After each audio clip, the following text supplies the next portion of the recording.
Molt bé, bon dia a tothom. Les jornades van avançant i ja anem arribant cap al final amb aquesta conferència de clausura. Bé, donar les gràcies a tots per temps que heu estat en aquestes jornades, tant ahir de baixa com avui de matí, i esperant que hagin estat de vostre profit. A nosaltres ens acompanya en Albert Reverter, que tinc aquí a la meva esquerra. En Albert, per que no el conegueu, ell és mestre d'educació infantil i primària des de fa un parell de dies, uns 24 anys, d'acord? Ell, en Albert, és un entusiasta de la seva feina, com vull pensar que tots els que estem aquí presents, i com diríem a Mallorca, és un cul inquiet, no li agrada estar aturat i sempre amb ganes de millorar i sobretot de qüestionar-se tot el que envolta el món educatiu, no? I un poc arran d'aquest caràcter emprenedor d'en Albert, l'any 2009 neix un projecte que se diu Efecte McGuffin i neix a través de la ràdio, on ell divulga i sobretot advoca per una educació basada, com no, en evidències. L'Albert és una persona molt crítica, d'aquí que sempre que pot aprofita per anunciar el que anomenàvem les pseudociències dins l'àmbit de la pedagogia.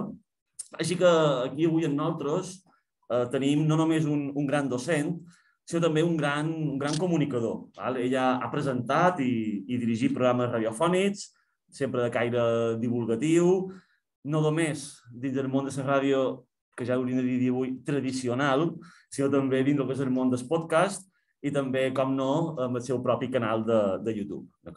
Així que, Albert, per nosaltres és un plaer comptar amb la teva presència avui de matí en aquestes jornades i moltíssimes gràcies per la teva presència, així que esperam que el tema sigui del teu agrat. Moltíssimes gràcies.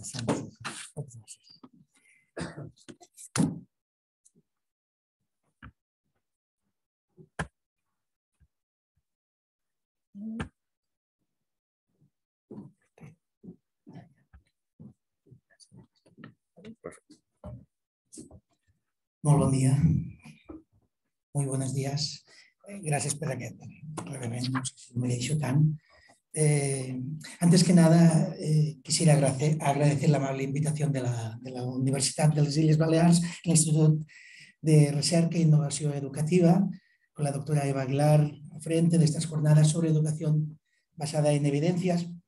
Déjenme añadir que como maestro de aula, como ha dicho José muy bien, con 24 años a sus espaldas, es un honor estar hoy aquí y como divulgador de ratos de eso que llamamos educación guiada por las evidencias o por la investigación científica, es un placer poder ofrecer la charla de hoy.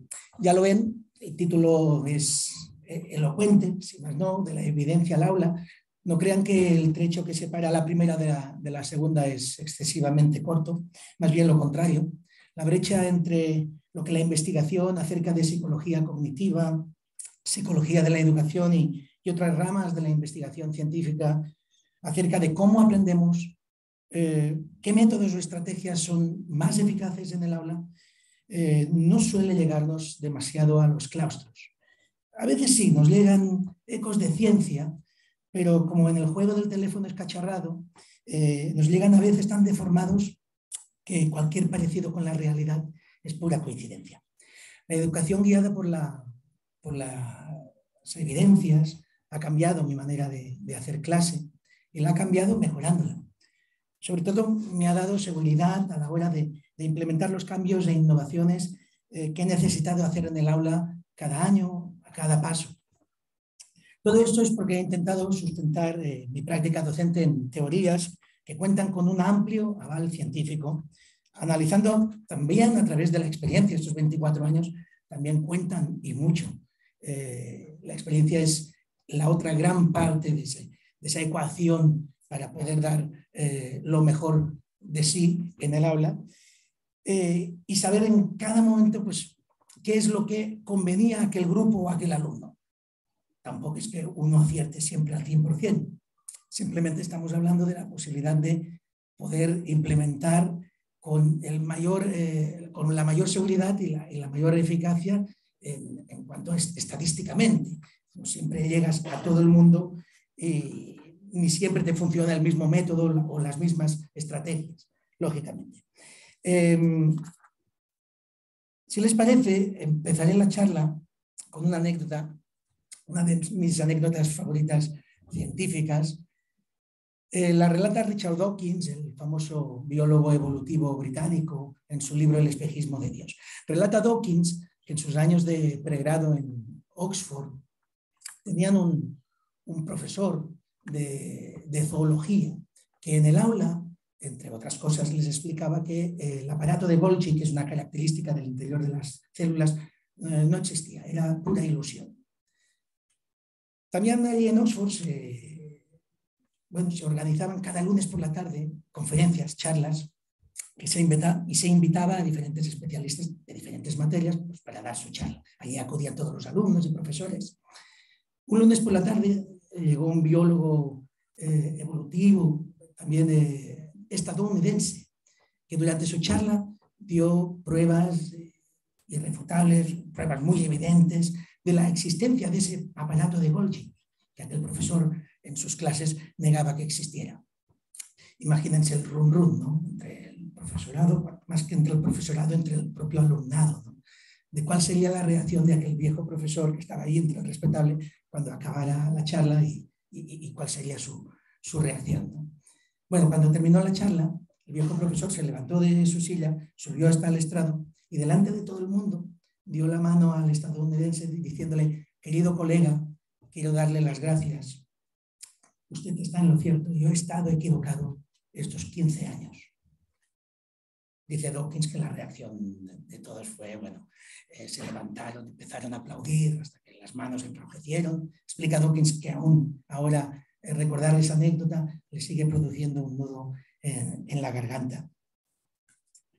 Pero digámoslo claro, a pesar de la belleza de esta anécdota que relata a la perfección lo que es el espíritu de la ciencia, es algo que tiene que ir cambiando porque tiene que ir amoldándose a las nuevas evidencias que vayan surgiendo y por tanto no pasa nada si hoy dice una cosa y mañana dice la otra. Ese es el espíritu de la ciencia. La reacción del viejo profesor, reconozcámoslo, no suele ser la más habitual entre el común de los mortales, ¿no? Entre nosotros mismos. Todos tenemos nuestras filias, nuestras fobias, nuestras creencias irracionales y nuestros sesgos cognitivos, siempre preparados para obviar las pruebas que refutan esas creencias y engrandecer las supuestas pruebas que confirman su existencia. Y a pesar de ello, lo que mejor tenemos para intentar conocer un poco eso que decimos realidad es el método científico. Y con él podemos conseguir patrones de resultados que caben dentro de lo que podría explicar más allá del simple azar, o grupos de control que sirven pues, para descartar las explicaciones triviales.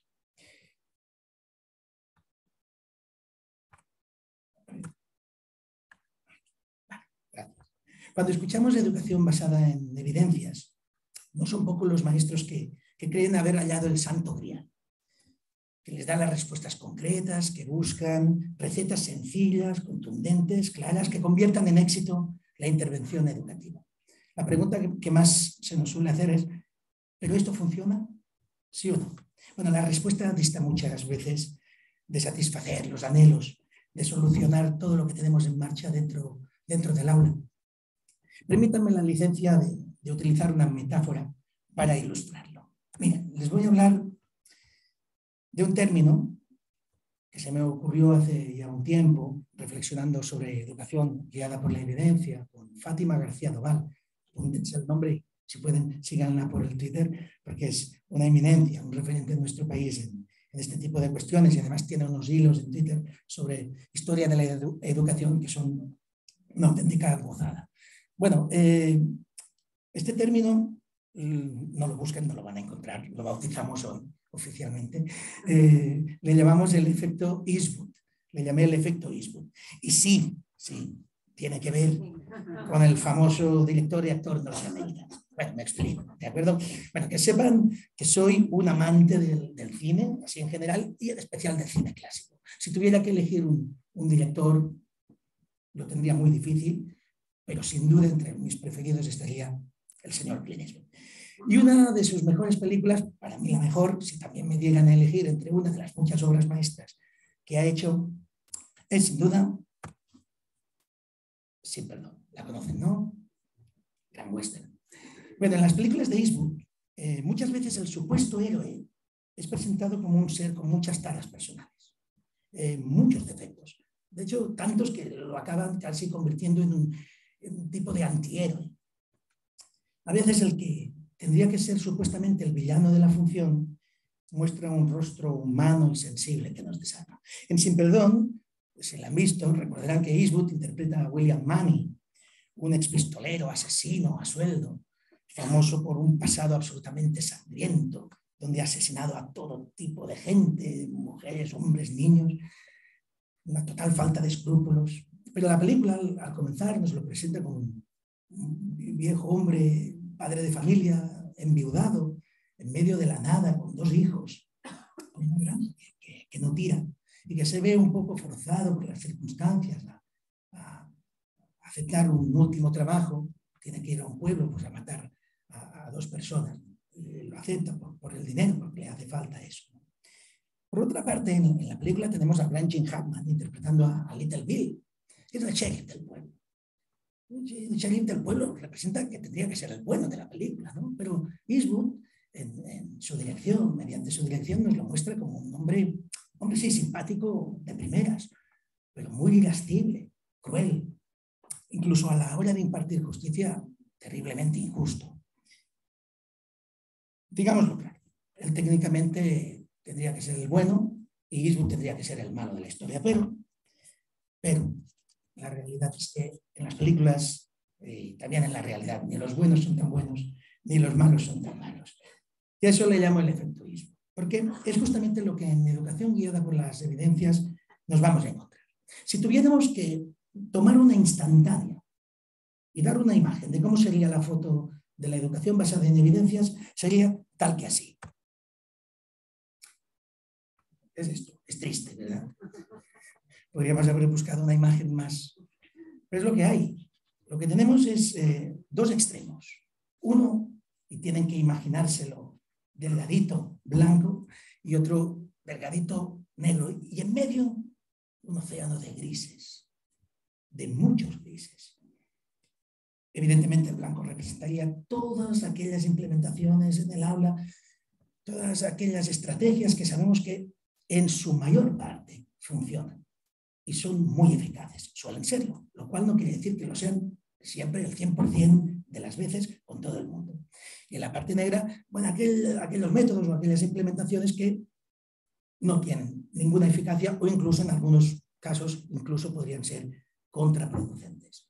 Y en medio, como digo, un gran océano de grises. A eso, en educación basada en las evidencias, le llamamos la letra pequeña. Y hay que conocerla muy bien, porque conocerla afina nuestro juicio y nuestra toma de decisiones. No es lo mismo hablar de un alumno de infantil que de un niño de 6º de primaria o de 1º de bachillerato. No es lo mismo tener un grupo grande que un grupo pequeño. Tampoco es lo mismo tener alumnado de entorno sociocultural alto que tenerlo del entorno sociocultural bajo. Cada una de esas premisas y su múltiple combinación en diferentes posiciones condicionará los resultados de aprendizaje del alumno o del grupo en nuestra aula. Por tanto, primera ley. Huyamos de las recetas infalibles que dicen solucionarlo todo. No existen, o al menos no las hemos hallado a día de hoy. Lo que tenemos es certezas de qué estrategias pueden, por general, funcionar mejor en el mayor número de ambientes y contextos posibles, pero ni esas aseguran el éxito al 100% con todos. En la educación informada por la investigación científica suelen haber 2 enfoques. En el primero hacemos de poli malo, ¿de acuerdo? Y hacemos un poco el trabajo de desmitificación. Ahí tratamos todo el tema de neuromitos, mitos educativos, creencias infundadas, malas interpretaciones que pueden haber alrededor de cualquier cosa ligada al hecho educativo. En este apartado la pseudociencia suele estar presente. En el segundo enfoque hacemos de poli bueno y ahí proponemos. Ahí sí hablamos de estrategias eficaces, cosas que suelen funcionar en el aula, que sería bueno al menos empezar a apoyarnos con ellas. La práctica espaciada, la entrelazada, el feedback, la educación, de todo eso hablaremos un poco más adelante con todo el tema de la proposición. Con el uso de medias verdades y mentiras enteras y un lenguaje supuestamente científico con el que dar de apariencia de veracidad a sus afirmaciones, la pseudociencia campa a sus anchas en casi todas las disciplinas humanas y la pedagogía, claro está, no se ha librado tampoco de ella.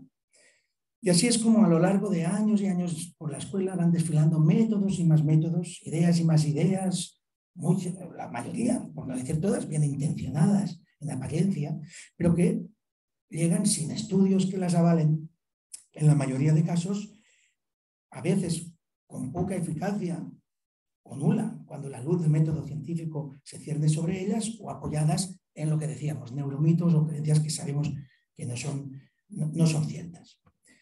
La educación guiada por la investigación no se casa ni con conservadores ni con progresistas en términos educativos, ¿no? Ni con innovadores, ni con gente que crea en una educación más antigua, por decirlo de alguna manera, pero claro, aplicarla conlleva inevitablemente dar y quitar la razón a unos y otros según el tema del que estemos hablando.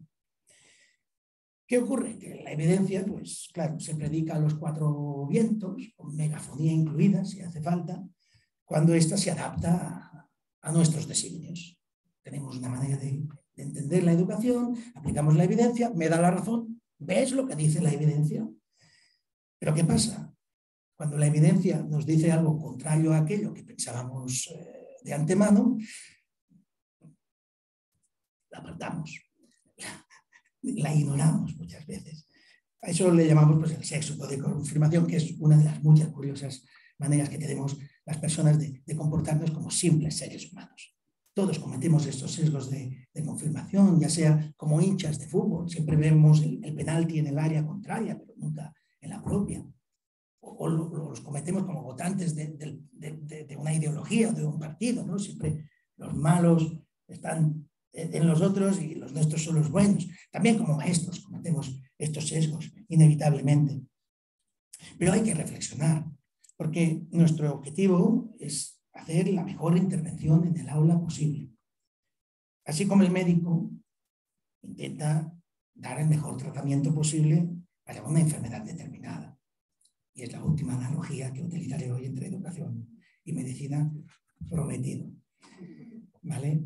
Bueno, creo que ayer ya tuvieron una charla con Marta Ferrero. Me imagino que ya les nombró todo el tema de mitos y neuromitos. Me limitaré a simplemente pues, ir desfilando algunos neuromitos y algunos mitos educativos, algunas creencias que una vez las compruebas pues no son tales, ¿no? Ni las comento, simplemente les voy dando un poco el listado de algunas de ellas, ¿vale? Los neuromitos tienen una alta capacidad de supervivencia a lo largo de las décadas y su facultad para sobrevivir es casi legendaria, ¿no? La longevidad de estos mitos no deja de sorprendernos y solo pueden combatirse con más información, más insistencia y denuncia constante ante cualquier método basado en ellos. Todo esto que van viendo, pues, una vez comprobado, no es así. Solo este tema ya daría para una charla de 2 horas, como ustedes saben, pero no nos vamos a meter en este fregado. 2 horitas más. Así tendríamos que traer tienda de campaña, ¿eh? Bien, esto se hacía mucho antes, ¿no? Agrupar por capacidades es terrorífico, es terrorífico. Está en la parte negra, ¿eh? del espectro. Bien, me quedo aquí porque aquí sí que voy a pararme. Cada alumno aprende mejor si se le da clase con su estilo de aprendizaje. Me paro aquí, podría haberme parado con cualquiera de ellos, pero me paro aquí porque estamos hablando de una de las creencias realmente más creídas, para la redundancia, por el profesorado. Aquí en España hay más del 90% en en los estudios que cree que los estilos de aprendizaje funcionan y que debemos adaptar nuestra manera de enseñar al estilo de aprendizaje de cada uno.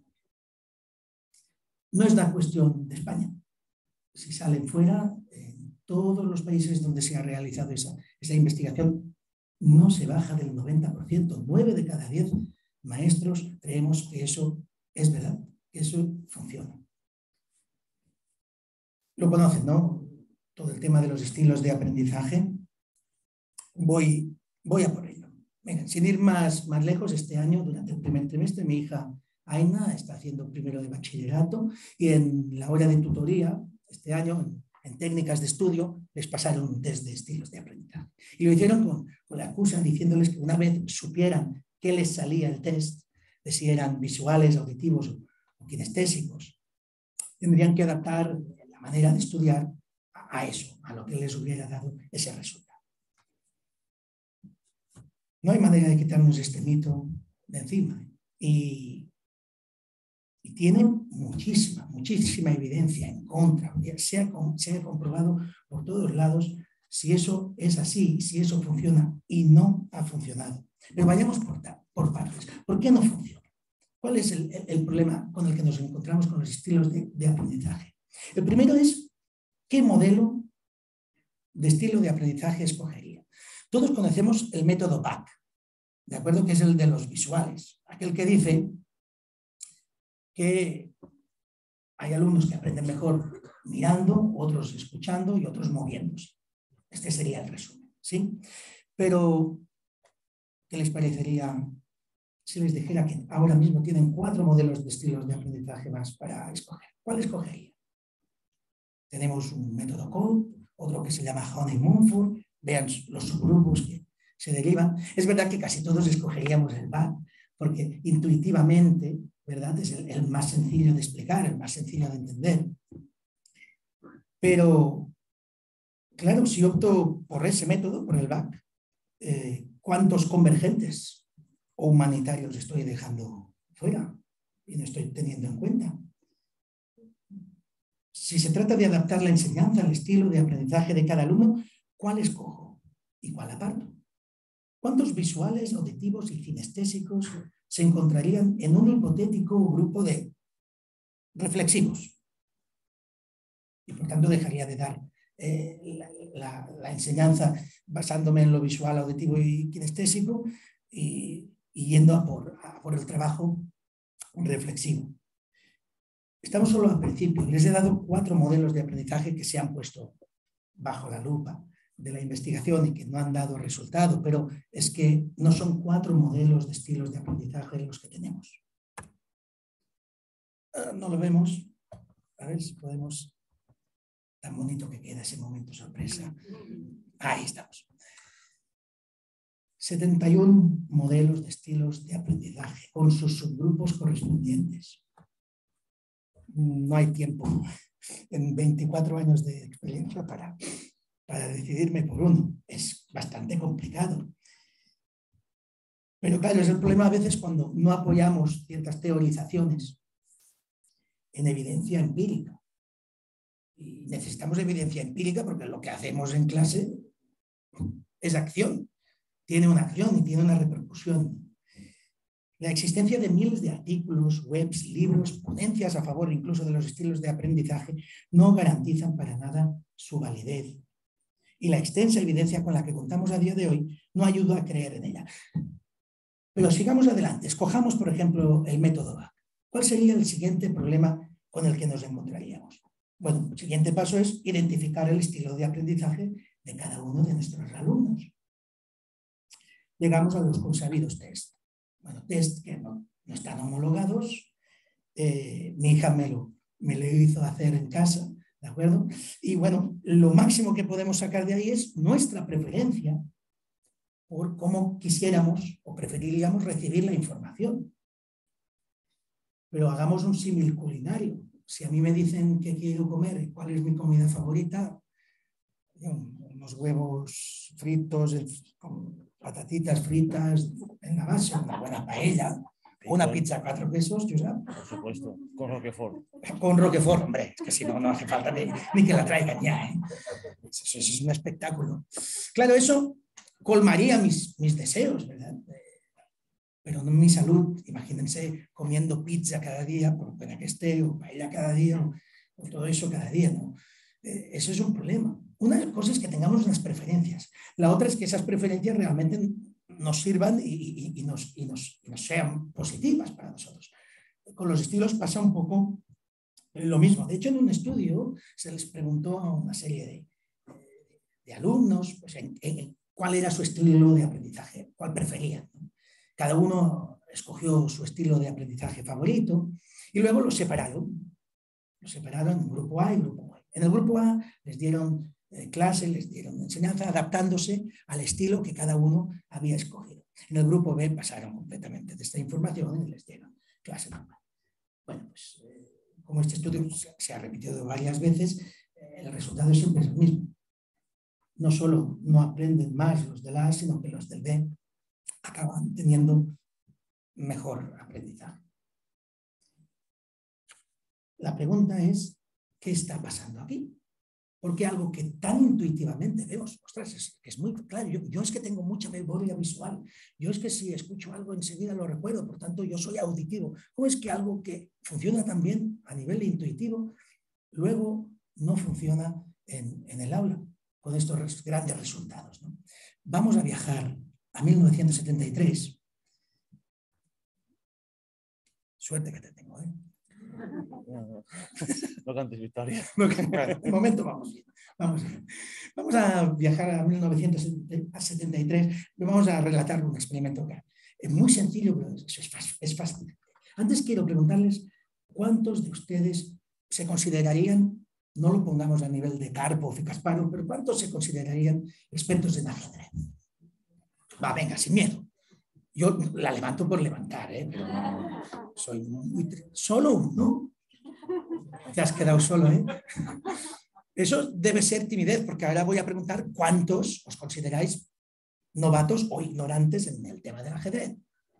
Ah, pues no era timidez, es que somos malos con el ajedrez. Bueno, va.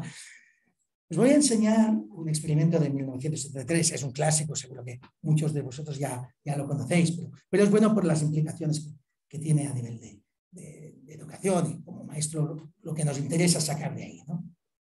Os voy a enseñar durante 5 segundos un tablero de ajedrez, ¿de acuerdo? Con sus piezas ahí colocadas. El objetivo es que intentéis recordar luego la misma posición, la posición máxima de todas las piezas, el máximo de piezas posibles colocadas otra vez en la misma posición. ¿De acuerdo? Empezamos. Va a ser un experimento sin garantías de ningún tipo, lo entenderán, pero el experto se llama Xavi. No, tranquilo, no te lo voy a hacer pasar. No te vamos a poner presión. Tranquilo. Tranquilo, pero bueno. Es que te has quedado muy solito. Hay que aprovechar. Venga, va. 5 segundos.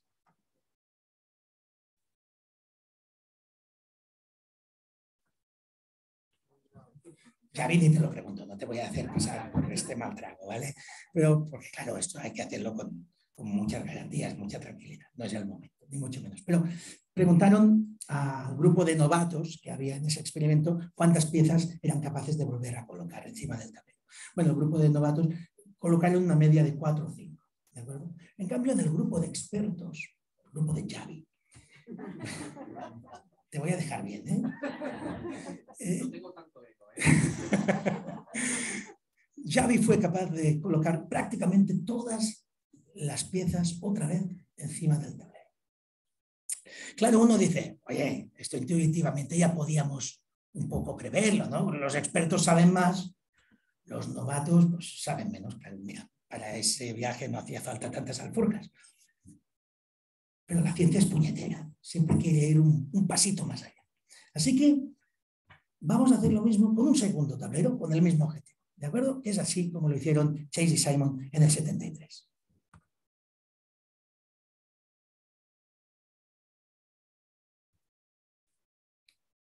Volvemos a preguntar a los novatos, ¿cuántas recordáis? Los novatos solo fueron capaces de recordar 4 o 5 de nuevo. Volvieron a repetir el resultado.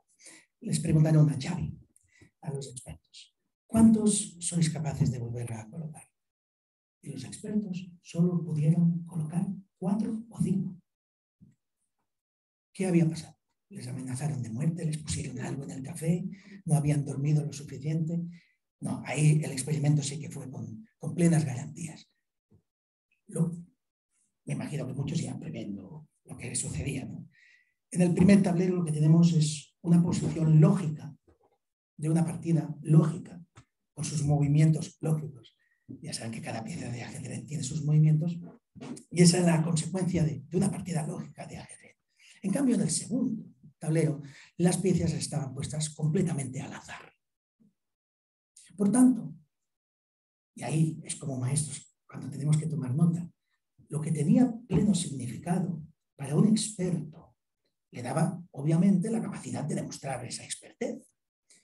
Pero cuando aquello perdía todo el significado, el experto bajaba al nivel de un principiante y no era capaz de sacar rendimiento a esa, digamos, a ese saber que tenía previo, porque realmente no podía conectarlo con nada. Más allá de las consideraciones de tipo empírico que hemos relatado, los estilos de aprendizaje centran el objeto del aprendizaje en el alumno, etiquetándolo, ahí estamos, en una cómoda parcela e impidiéndole recibir la información desde otras perspectivas que pueden resultar mucho más eficaces. ¿Y cómo saber cuál es la manera más eficaz? Pues centrándonos en el objeto del aprendizaje, no en el estilo de nuestros alumnos. Si prestamos atención a qué enseñamos, eso nos da la información necesaria para atacarlo desde la óptica idónea. Y eso no significa que tenga que ser la única óptica, porque en el fondo lo que tenemos que hacer es construir significado con nuestros alumnos. Hay que hacerles construir significado. Que aquel tablero, para entendernos, tenga pleno significado para ellos. Si no estamos, pues bueno, nadando, dando tumbos arriba y abajo sin realmente centrar ni conectar, que es lo que queremos, unos aprendizajes con otros y que vayan tomando pleno sentido. Entonces lo que tenemos que hacer, aunque hagamos una presentación visual, también podemos apoyarla de manera auditiva, también podemos hacer todo tipo de estrategias donde el movimiento tenga presencia, porque cuanto más atacamos el significado de un concepto, lo que queramos estar trabajando en clase desde diferentes ópticas, más completo va a ser ese significado y más ocasiones le damos al alumno para que pueda ir haciendo esas interconexiones de conocimiento, que es lo que al final le darán pleno significado en el aprendizaje. La gran pregunta es, ¿cómo construimos una comprensión profunda y duradera en nuestros alumnos? Pues bien, para ello ya entramos en el apartado de proposición y nos vamos escuetamente. No sé cómo vamos de tiempo. Tú ve controlando el tiempo, porque me doy miedo a veces. Y vamos a por la teoría de la carga cognitiva. Primero, la memoria sustenta el aprendizaje y todo lo que no está en la memoria no se aprende. En las discusiones sobre educación hay a veces un ataque constante al concepto memoria que uno no acaba de entender muy bien. Lo entiende perfectamente cuando el ataque al hecho de la memoria se hace a la habilidad de empollar. Ahí estoy completamente de acuerdo. No hay cosa más inútil a nivel de aprendizaje que empollar. Bueno, solo hay una más inútil, que es no estudiar y no hacer nada, ¿vale? Pero después ya viene empollar, que no sirve para nada. Bueno, sí, para aprobar el examen el día siguiente y haberlo olvidado al cabo de una semana. Cuando la crítica a la memoria en la escuela va hacia ahí me encuentran. Es decir, estoy con ellos. Pero no nos vayamos de madre. La memoria es lo que sustenta el aprendizaje. Por tanto, a veces hay como un ataque muy grosero, muy grueso a todo el concepto de memoria que no se sustenta, lógicamente, en nada. Vaya por delante que hay muchos tipos de memoria, pero los dos que más nos afectan como docentes son, y que interactúan entre ellas, son la memoria a largo plazo y la memoria de trabajo. La memoria a largo plazo está compuesta por todos los conocimientos, creencias y hábitos de nuestra mente. Sí que hay que huir de la analogía de cerebro y ordenador. Nosotros no vamos archivando datos y ya está, como un ordenador, los vamos poniendo en carpetas, ¿no? Nosotros los vamos conectando en nuestra mente. La memoria a largo plazo se construye como una serie de mapas, ya lo he dicho antes, de elementos que se van interrelacionando y conectando para construir ese significado del que hablábamos antes.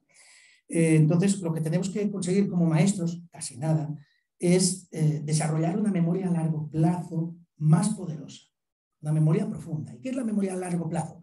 Todo aquello que ya sabemos. Es casi como quien dice que nos sale de manera automática, ¿verdad?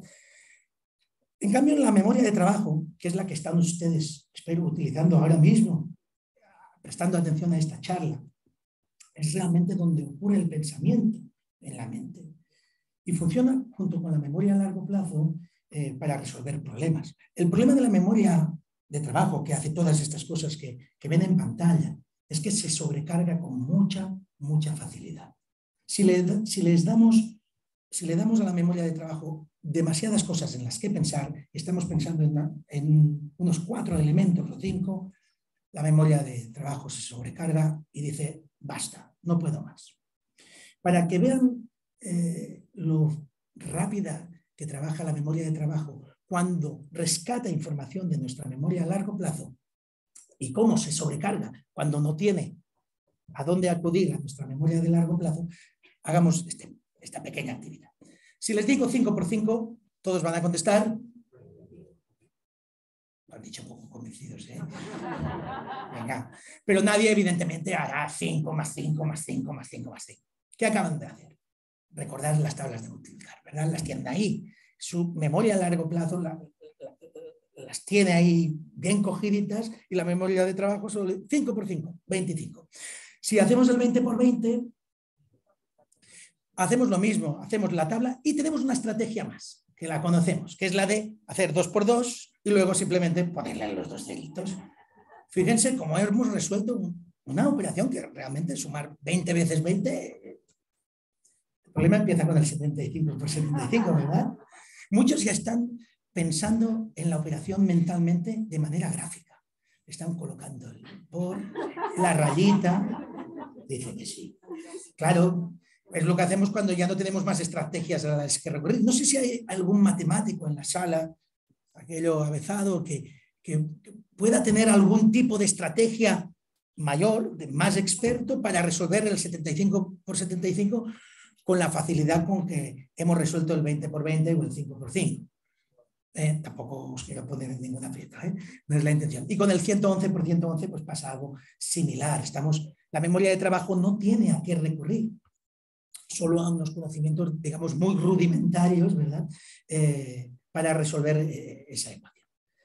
Bueno, pues ahí es donde la memoria de trabajo se colapsa. Si realmente intentan hacer 75 por 75 y empiezan a pensar en los sumandos, las rayitas, los símbolos, hay que sumar, llevaba uno, ¿dónde estaba el 5? ¿Dónde estaba el 8? Es muy difícil de imaginar, ¿de acuerdo? Entonces esa memoria de trabajo se está sobrecargando de mala manera. Por tanto, el riesgo de sobrecarga de la memoria de trabajo es un hecho en el aprendizaje de nuestros alumnos, porque el material, por general, que se presenta a los alumnos para ellos es un material nuevo. ¿Se acuerdan la primera vez que subieron al coche para hacer su primera clase de coche?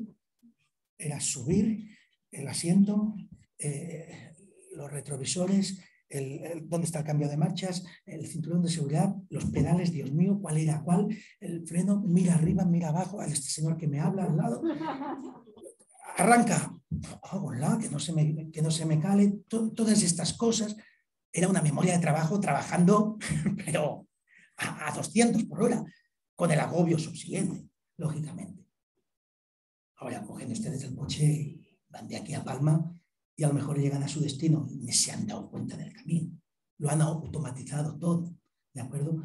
En su memoria de trabajo, cogiendo todos esos aprendizajes y como lo tenemos ya en la memoria a largo plazo, pues ya lo hemos automatizado y por tanto no cuesta lo que costaba la primera vez con 18 que cogimos el coche para hacer nuestras primeras prácticas. Como maestros, cuidadín, pues, porque lo primero que tendremos que tener en cuenta es que estamos configurados para sobrecargar a nuestros alumnos. Lo estamos. ¿Y por qué? Porque sufrimos de una cosa que le llamamos la ceguera de los expertos. Claro, ahora te pones con tu hijo a enseñarle a conducir, pero que no ves dónde está el pedal. Te pones en plan, que no ves lo que es obvio. Pues que lo que es obvio para nosotros no lo es para él. Y en nuestros alumnos ocurre exactamente lo mismo. Cada vez que presentamos material, y hay que entender a los alumnos como los novatos, aquel del ajedrez, para hablar de expertos, digamos, de alumnos expertos, nos tenemos que ir, según las evidencias, prácticamente ya a cursos de universidad, ¿vale? A los cursos universitarios. Incluso tenemos que entrar en la secundaria y parte del bachillerato y hacer una consideración de nuestros alumnos como alumnos novatos, ¿vale? Principiantes, si prefieren la palabra. Por tanto, cuidado porque estamos configurados para eso, para sobrecargarlos y hacerles hacer demasiadas cosas a la vez, porque las damos por entendidas y no hay que hacerlo, por supuesto.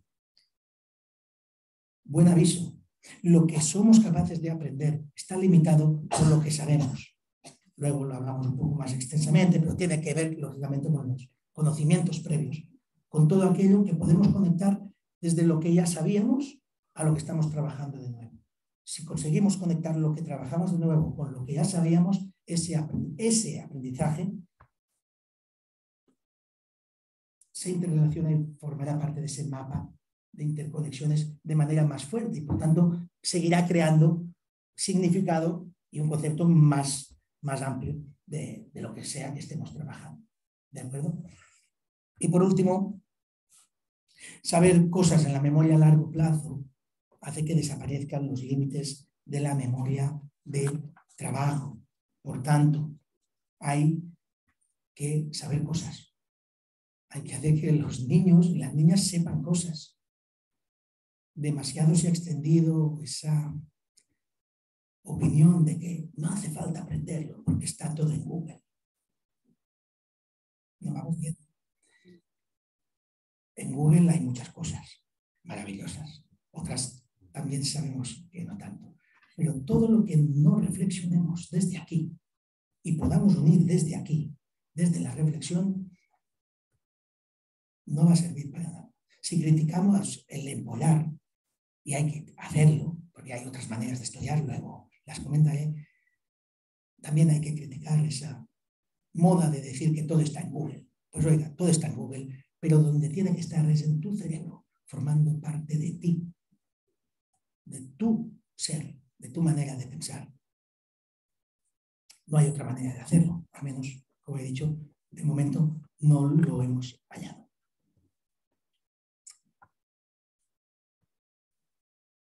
Por tanto, antes de entrar en el aula, cuando tengo que preparar una sesión con mis alumnos, ¿no? O una unidad didáctica, lo primero es qué información redundante y excesivamente compleja puedo eliminar en esa lección para evitar sobrecargar la memoria de trabajo limitada de mis estudiantes. Para eso tengo que hacer una evaluación inicial de ellos, saber por dónde van, ¿verdad? Y a partir de ahí ver si esa lección puede ligarse a lo que ya saben o queda en algunos conceptos demasiado lejos. Igual que acabo de defender los contenidos, también defiendo el hecho de que como maestros tenemos que reflexionar más. Trabajamos mucho con libros de texto, están muy bien, ¿eh? No los voy a criticar para nada, pero sí sería bueno que también hiciésemos como un repaso de ese libro de texto y fuéramos viendo lo que es realmente importante de lo que puede ser más accesorio, ¿de acuerdo? En él. Ya sé que muchos y en cursos superiores podrán decir, oye, tengo un temario que cumplir y si no lo hago, lo dejo a los alumnos. Es verdad, ese problema no lo tengo en primaria, por tanto sí puedo hacer algún recorte por aquí y algún recorte por allá, pero siempre a expensas de un trabajo más profundo con aquello que considero más importante, ¿vale? Es una reflexión que hacemos individualmente y luego en grupo, en claustro, para ver en qué coincidimos, porque claro, uno puede encontrar más importante unas cosas y otro compañero o compañera puede encontrar otras. Entonces hay que llegar como equipo a un acuerdo, ¿no? Al respecto. Pero para hacer esto les voy a hablar de un personaje fascinante. Miren, les presento a Barak Rosenshein. Y ya que tienen este libro, pues si pueden, háganse con él. Está muy bien. Hay muchos libros que están muy bien, ¿de acuerdo? Barak Rosenshein fue profesor en el Departamento de Psicología Educativa de la Universidad de Illinois, donde su investigación se centró en la enseñanza del aprendizaje, el desempeño de los maestros y el rendimiento de los estudiantes.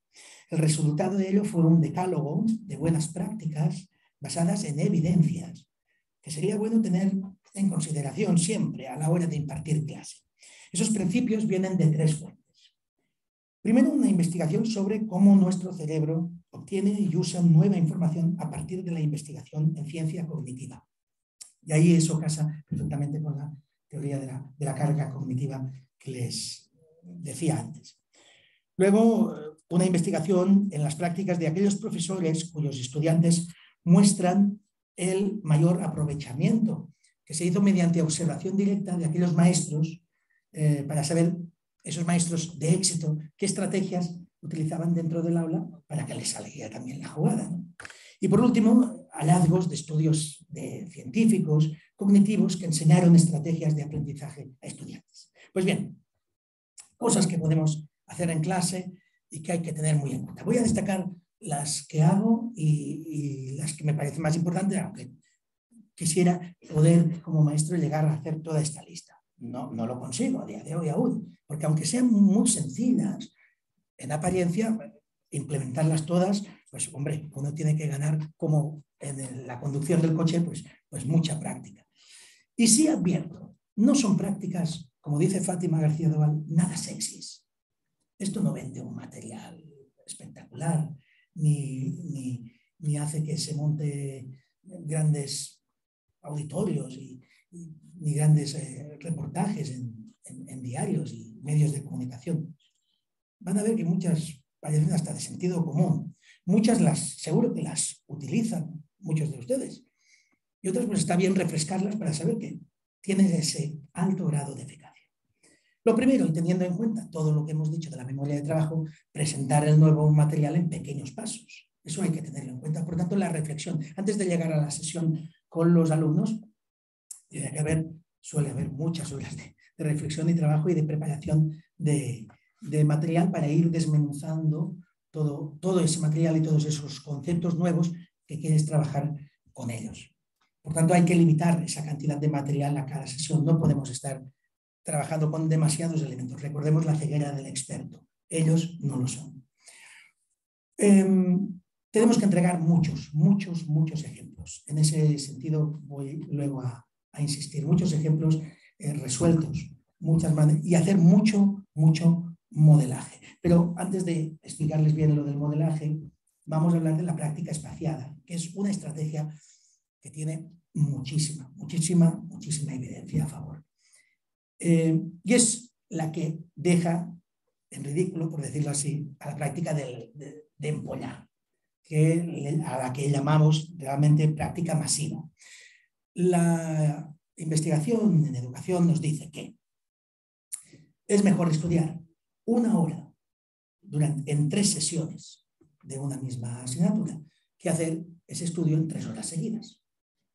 Y esa es la práctica espaciada. Y tendríamos que tenerla desde incluso las direcciones de centro clarita, porque sería bueno que en la medida de lo posible, y no siempre es posible, eso es verdad, el horario y la dispersión, el repartimiento de las asignaturas estuviera hecha teniendo en cuenta eso.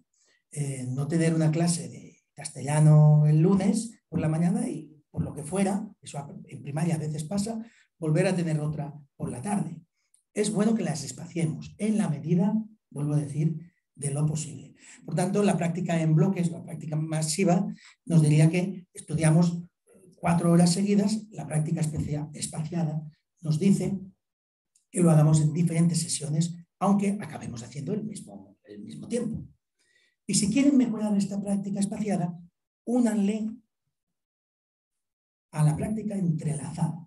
Miren, imagínense que quieren aprender a nadar en los 4 estilos de natación que conocemos: el crawl, la braza, mariposa y espaldas. ¿sí?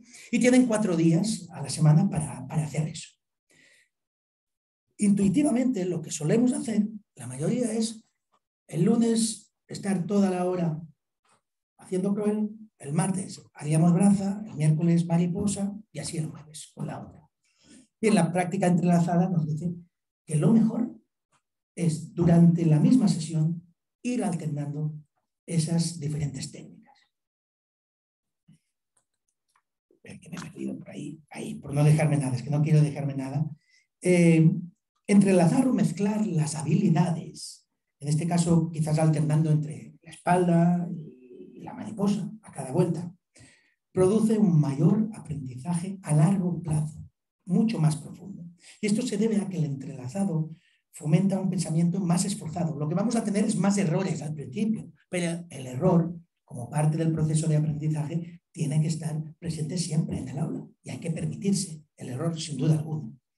Por tanto, en ese esfuerzo por ir cambiando y porque el cerebro entonces va encontrando e identificando las diferencias clave entre un estilo y el otro, entre una manera de hacer y la otra, es donde somos más eficientes y efectivos, y así acaba siendo el aprendizaje. Todo eso tiene, si se fijan, tiene que estar ya en la reflexión, en la hora de la programación, y aún no hemos entrado, como quien dice, en el aula, ¿verdad? Ahora sí, vamos a entregar modelos. De todo eso, 2 cosas importantes. Narrar el proceso mental. Miren, los expertos en el aula somos los maestros en aquello que estamos dando. Por tanto, al menos dentro del aula ahí somos el ejemplo al que nuestros alumnos pueden recurrir. Tenemos que hacer modelaje. Tenemos que enseñarles cómo leemos. ¿Cuántos hacemos lectura en voz alta? Nosotros, en el aula. ¿O pasamos ya a la lectura en voz alta de los alumnos? Bien, gracias. Somos 2 ya. 3, perfecto. Somos modelos de eso. Tenemos que ser modelos. ¿Cuándo redactamos nuestra redacción? Y hay que hacerlo en voz alta, explicándoles, resolviendo la división, resolviendo la multiplicación. Creo que lo solemos hacer, sale como automático, pero a veces la redacción o la lectura la olvidamos y también somos modelos de eso, de buenos redactores y de buenos lectores. Y hay que entregar problemas resueltos. No nos tiene que dar miedo. Dice Bayer Rosenstein que los alumnos que mejor resolvían los problemas matemáticos. Es verdad que en los problemas matemáticos muchas veces lo que decimos es no hay una buena comprensión lectora. Y sí, es verdad. Pero aparte de ir mejorando la comprensión lectora, trabajen muchos problemas matemáticos ya resueltos. Muchos, no uno o 2, muchos. Y resulta que los maestros que hacían eso se encontraban luego que esos alumnos eran capaces en el examen, en los ejercicios, de hacer las inferencias necesarias porque tenían suficientes ejemplos de aquella tipología de problemas matemáticos. Más cositas que podemos hacer. Dar ejemplo nosotros de modelaje es muy importante. Esto lo estoy empezando a hacer desde el año pasado, ¿de acuerdo? Y por tanto necesitaría unos años para perfeccionarlo. Pero en el fondo, cuando nosotros les decimos a nuestros alumnos cómo lo hacemos, me ha pasado alguna vez, algún alumno me ha dicho, Albert, dime, es que claro, tú eres maestro y tú ya eres mayor y por eso lees también o redactas también, ¿no? O sabes resolver también el problema esto, lo que sea. Y tiene toda la razón. En el fondo el mensaje que primero les llega, luego les convenzo de que no, que pueden hacerlos ellos, pero el primer mensaje es que tendrán que esperar unos cuantos años para llegar a eso, ¿no? En cambio, con los ejemplos de años anteriores, os invito a que a partir de ya, si no lo hacíais, y si lo hacíais, os aplaudo porque a mí nunca se me ocurrió. Lo que hago es ir guardando aquellas redacciones, aquellos trabajos, aquellas libretas, lo que sea, aquella letra, donde alumnos de años anteriores han conseguido esa excelencia por sí mismos. Porque cuando enseñamos esos ejemplos, acabamos de darles el último mensaje, el que querían, que es el de tú también eres capaz de hacerlo. No lo estoy haciendo yo bien porque sea maestro. un compañero o compañera tuyo de años anteriores también fue capaz de hacerlo así de excelentemente. Por tanto, por favor, ejemplos de años anteriores, irlos guardando y haciendo un repositorio. Es una muy buena práctica. Y como decía, la experiencia. ¿Cuántas veces hemos dado la misma clase? ¿Cuántas veces hemos explicado el mismo concepto? Esa experiencia nos tiene que ayudar. ¿Y a qué nos ayuda? Anticipar errores y malentendidos conceptuales. Ya sabemos dónde van a fallar cuando hagamos la resta llevando, por ejemplo, con niños pequeños, ¿no? Ya sabemos dónde van a fallar en ese tipo en la conversión de metros a kilómetros, o de kilómetros a centímetros, qué sé yo, ¿no? Anticipémoslos, porque lo que tenemos que evitar en la medida de lo posible es que no practiquen errores. El error está permitido. Lo que no podemos es tener a un niño media hora haciendo un ejercicio erróneamente. Por tanto, tendremos que levantarnos, iba a decir la expresión fea, pero tendremos que levantarnos de la silla y hacer un poco la vuelta por la clase e ir mirando si aquello se está resolviendo bien. No sea que estemos media hora practicando el error, lo cual no nos interesa lo más mínimo. Por tanto, el error está permitido, pero la práctica de errores no, y eso depende de nosotros y nuestra tutorización, nuestra vigilancia, por decirlo así. ¿De acuerdo? Muchas preguntas. Hay que explicarles a los niños, pero hay que hacerles también muchas preguntas y cosas que no hay que hacer a la hora de hacer preguntas. ¿Lo habéis entendido? Siguiente. No vamos a dar nada por entendido. Sabéis que todos lo hacen. Claro que lo han entendido, hasta que les preguntas y ves que no lo han entendido. Eso es típico. Por tanto, por favor, preguntemos. No dejemos que, no es necesario que levanten el brazo. Vamos a la pregunta directa a quien queramos preguntar. Sin más, es una ruleta. Le toca a quien le toca. A veces, si el que responde es de aquellos alumnos avezados de adelante, retémosles. Sí, muy bien, vale, dilo de nuevo, pero dilo mejor. Reformúlalo. Y ahí también les hacemos estirar, porque si no viven en una comodidad constante y los otros en el silencio constante, claro, lógicamente. Por tanto, también hay esa práctica que es las respuestas al unísono, ¿verdad? Mediante el Kahoot, pero si no quieren utilizar dispositivos electrónicos, tan sencillo como tener las tarjetas ABCD y dar al principio de clase esas preguntas de opción y los niños, cada uno levanta la tarjeta y miramos, vamos chequeando esa comprensión, porque es importante chequearla. Hay que saber si podemos pasar a lo siguiente. Si ya nos ponemos el cinturón y ya tenemos el asiento bien cómodo para poder luego arrancar el coche, ¿de acuerdo? Luego ya iremos mirando mientras vamos con el coche qué otras cosas hay que tener en cuenta, pero vamos pasito a pasito. Recordemos lo de la memoria de trabajo, ¿de acuerdo?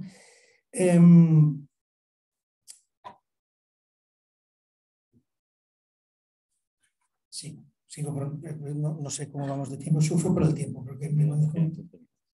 ¿Corto? Venga, vamos a por ello. Esa es una muy buena manera de empezar, hacer revisiones diarias, semanales y mensuales. Mirad, lejos de lo que queremos es que lleguen a empollar y su objetivo sea aprobar el examen. Queremos que aprendan. Queremos que aprendan, lógicamente, porque es a lo que hemos venido a la escuela, ¿no? Pero también, si queremos ser egoístas, piénsenlo en plan egoísta. Queremos que aprendan porque cuanto más sepan, más fácilmente luego seguirán aprendiendo, porque más conocimientos previos tendrán a los que agarrarse al nuevo material y a los nuevos aprendizajes que les demos. Entonces, esa revisión tiene que estar en las sesiones. No empecemos la siguiente sesión con el nuevo material. No, vamos a perder, en el mejor sentido de la palabra, perder esos 10 minutos de sesión haciendo un repaso, ¿verdad? Mediante preguntas que pueden ser rápidas, de selección múltiple, como he dicho, de A, B, C, D, que respondan. Y no es en plan evaluativo de que te voy a poner nota, no. Es la información que queremos y necesitamos los maestros para ver por dónde estamos yendo y por dónde está yendo la lección. Por tanto, esa revisión diaria es imprescindible, pero la semanal y la mensual es también buenísima. ¿Y por qué? Porque entra en juego la evocación. ¿Y qué es la evocación? La evocación no es empuñar. La evocación es intentar sacar del cerebro, en el buen sentido, todo aquello que se nos ha quedado de la lección. Y luego lo vamos ordenando paulatinamente. Esa evocación hay que hacerla diariamente en diferentes aspectos. Lo trabajamos mucho en clase como técnica de estudio. Se lo resumo rápido. Básicamente es, por supuesto, estar atentos a la explicación del maestro. Luego hacemos las preguntas y hacemos las tareas. Pero a la hora, por ejemplo, de estudiar algo como historia, ¿de acuerdo? Los niños saben que lo que tienen que hacer es como mucho leerse los apuntes una vez, leérselos una sola vez y apartarlos completamente. Y a partir de ahí intentar evocar, decir qué recuerdan de todo lo que han leído. Eso al principio puede ser una hoja en blanco o con una sola palabra, pero les aseguro que a medida que lo van practicando, esa hoja se va llenando y llenando y llenando. Y todo ese esfuerzo, en el fondo lo que le estamos diciendo al cerebro es, esto importa, no lo olvides. Porque el cerebro es vago. El cerebro humano por general es vago. Lo que quiere es patrones, quiere respuestas rápidas. Oye, esto es respuesta rápida. Él automatiza, como lo hace con la conducción del coche, todo lo que vamos aprendiendo. Cuando aquel aprendizaje lo hemos dado un día en clase o dos y ya no lo volvemos a tocar en lo que queda de curso, si el alumno no ha hecho una buena conexión con los conocimientos previos que tenía, el cerebro pues, no lo considera importante. En cambio, cuando hacemos ese esfuerzo por recordar, al cerebro le estamos mandando ese mensaje. El olvido es parte fundamental de esa receta. Hay que dejar que los niños olviden para luego darles evocación. Cuando el cerebro rescata del olvido algo que antes sabía o supo durante un tiempo, luego desapareció y luego lo vuelve a recuperar, el cerebro dice, ¿y a qué tanto esfuerzo? Pues que valga la pena, venga, vale, me lo guardo.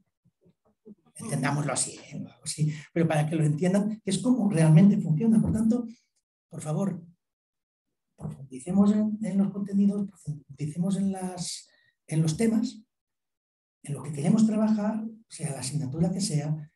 Quizás no hace falta hacer 15 temas, a lo mejor con 10, y es un decir, ya vamos sobrados, pero 10 bien hechos y a conciencia, y donde vayamos rescatando cosas que ya no salen en el examen. Démosle, nosotros como maestros tenemos que darles también, tenemos que dar importancia al proceso de aprendizaje. Y ya quisiéramos tener una varita mágica y solo tocarles con el dedo y ahí lo tienes, te lo paso, todo mi conocimiento. No funciona así. Hay que trabajar, hay que esforzarse, hay que olvidar y hay que evocar. Ahí está el tema de la evocación. Bueno, aquí tenéis más cuestiones de tiempo, me las voy a saltar ya casi por falta de tiempo. Bayer Rosensheim habla de éxito cuando estamos consiguiendo que el 80% de nuestra clase esté practicando de manera individual. Fíjense, 80%, no hablamos del 100%. Aquí no se promete el oro y el moro, por decirlo así. Claro que van a haber dificultades. Cualquiera que esté en el aula durante unos años ya ve de qué va eso. Todos tenemos buenas intenciones, pero la realidad a veces diluye muchas de ellas, ¿verdad? Y esa es la realidad. No vamos a renunciar nunca al 20%, ni mucho menos. Por supuesto, hay que siempre tender al 100%, pero que sepamos que si estamos en el 80%, vamos al menos bien. ¿Y el objetivo final cuál es? Pues que nuestros alumnos hagan las cosas por sí mismos, que lo hagan mediante la práctica independiente. Por tanto, todo ese viaje que hemos hecho en el aula es yo hago, primero yo hago, yo soy el modelo. Luego nosotros hacemos y te ayudo con el andamiaje, con todo el feedback que pueda darte mediante el proceso, durante el proceso, y por fin, tú solo contra el toro. Y ahí practicas tú ya de manera segura, afianzando esos conocimientos. Permítanme, antes de acabar, unas breves palabras.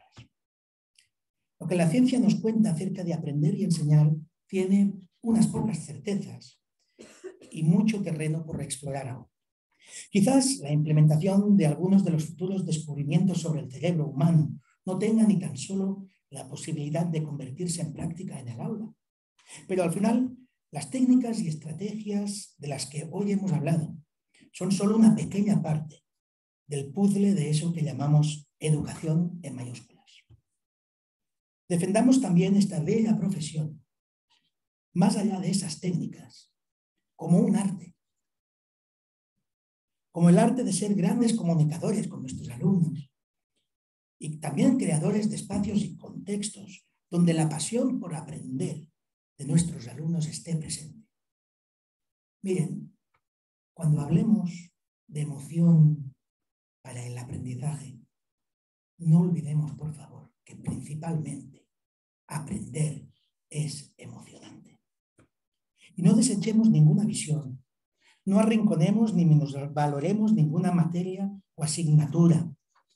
No despreciemos el conocimiento ni la labor que este noble oficio representa en gran parte, el de transmitir o hacer llegar a nuestros alumnos miles de años de evolución, de aprendizaje del ser humano para saber de dónde venimos y poder decidir libremente con ese saber hacia dónde queremos ir. No renunciemos a nuestro propio pasado histórico pedagógico, del que tantas cosas podemos rescatar a la luz de las evidencias. Y no infravaloremos la innovación, porque esta también nos ofrece ventanas de oportunidad para buscar e intentar mejorar, que es lo que al final los seres humanos intentamos hacer como individuos y como sociedad desde que estuvimos pisando este planeta.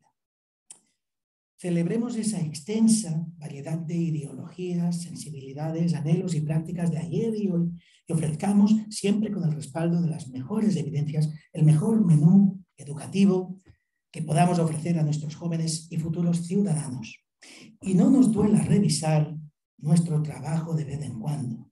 Y con la humildad del viejo profesor de Dawkins, aquel del que les hablé al principio, reconocer que quizás en algunas cosas alguien distinto a nosotros estaba en lo cierto y nosotros estuvimos equivocados todo este tiempo. Muchas gracias.